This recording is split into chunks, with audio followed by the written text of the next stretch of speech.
Salut à tous, ici Benjamin Blanchard.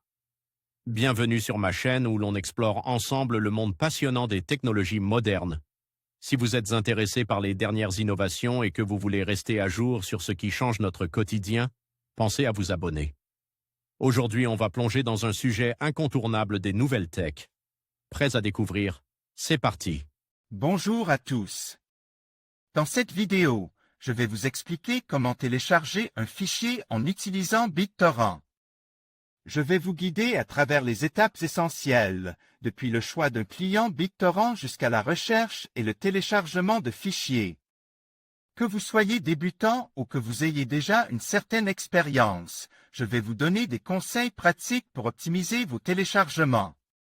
Alors, restez avec moi et découvrons ensemble le monde du partage de fichiers avec BitTorrent. Les réseaux de partage de fichiers en pair-à-pair changent et évoluent dans le temps. Aujourd'hui, qui utilise encore Napster ou Kazaa pour télécharger ou partager des fichiers?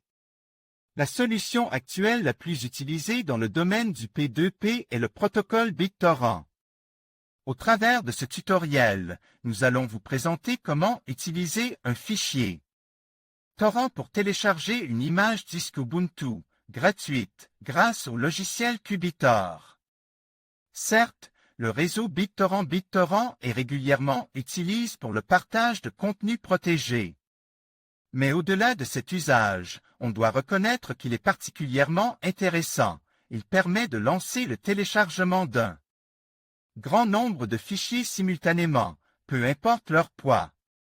La vitesse de téléchargement de chacun peut être contrôlée précisément, avec la possibilité de mettre en pause et de reprendre les transferts indépendamment.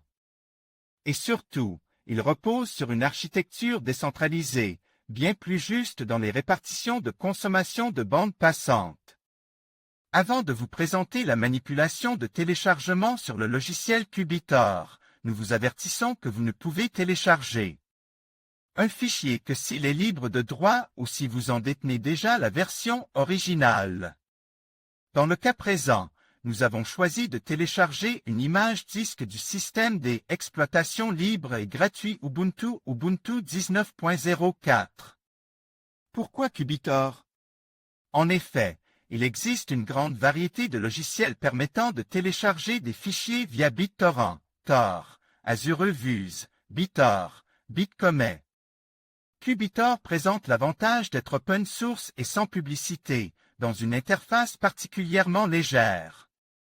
Les logiciels de téléchargement BitTorrent sont relativement proches, et la procédure décrite ci-dessous est valable, quel que soit le logiciel utilisé.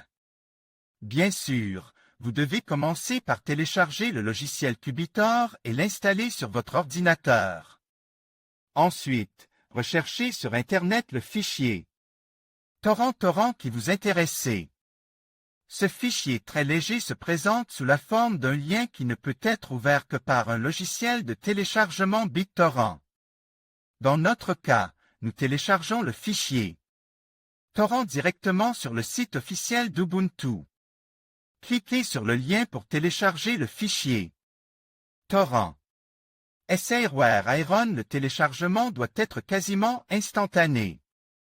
Il faut ensuite cliquer sur l'élément télécharge pour ouvrir automatiquement le lien dans Qbitor, s'il a bien été installé sur votre machine. Cliquez sur le fichier torrent télécharge pour l'ouvrir dans Qbitor Essayeware Iron. Une boîte de dialogue de Qbitor apparaît.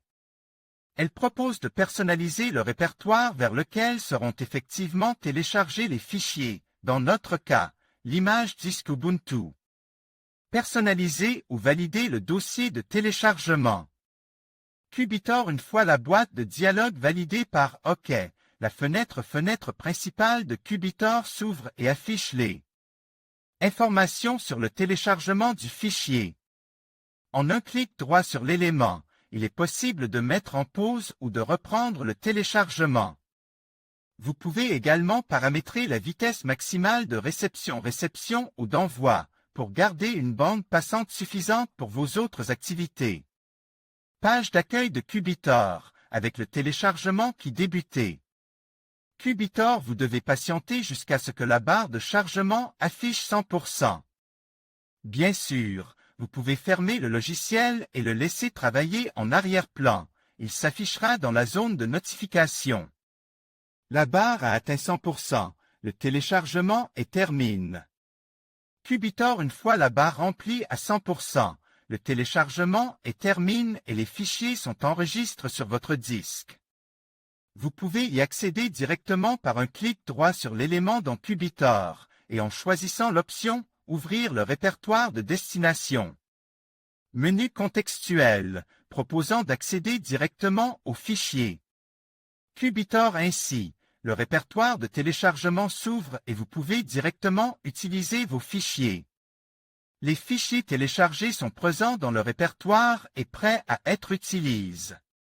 Microsoft Corporation. La procédure décrite ici pour une image disque d'une version Linux est la même, quelles que soient les données finales téléchargées, images, albums de musique, vidéos et jeux. En conclusion, télécharger un fichier via BitTorrent est un processus simple et efficace, à condition de suivre les étapes appropriées. En choisissant un client BitTorrent fiable, en trouvant un fichier torrent de confiance et en respectant les lois sur le droit d'auteur, vous pouvez profiter d'un téléchargement rapide et sécurisé. N'oubliez pas de toujours vérifier l'intégrité des fichiers et de rester vigilant face aux risques potentiels. Merci d'avoir regardé cette vidéo et à bientôt pour d'autres conseils sur le monde numérique.